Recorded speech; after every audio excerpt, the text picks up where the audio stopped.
हां, आईच्या किचनमध्ये आपले स्वागत आहे. आज मी मिक्स पीठ तयार केलेलं आहे. हे पीठ म्हणजे मुगाची डाळ, हरभऱ्याची डाळ, उडदाची डाळ, गहू, ज्वारी आणि तांदूळ हे सर्व मी भाजून घेतलं होतं आणि भाजून याचं पीठ तयार करून आणलं आणि ते पीठ मी डब्यामध्ये भरून ठेवलं आणि पाऊण ग्लास पाणी घेतलं आणि 2 टेबलस्पून पीठ घेतले आणि त्याच्यामध्ये हे मिक्स करून कालवून शिजायला ठेवले आहे. आता त्यामध्ये मी तूप घालत आहे. अर्धा टेबलस्पून तूप घालत आहे आणि त्यामध्ये हा असा मोठ्या लिंबा एवढा गूळ घालत आहे.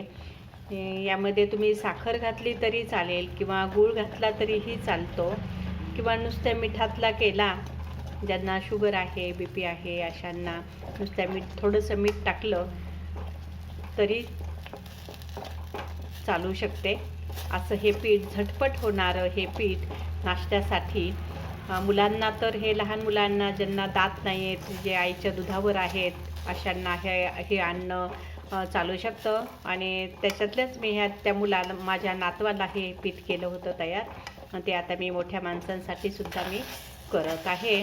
असे हे पीठ शिजवून गरम गरम खाऊ शकता. असे तुम्ही सुद्धा असे पीठ करून पहा. झटपट पुरुषांनाही, एकटे असलेल्या पुरुषांनाही घरामध्ये करून खाता येते आणि आपली भूक भागवता येते एका वेळेला नाश्ता म्हणून. तुम्हाला हे कसे वाटले पहा आणि सांगा.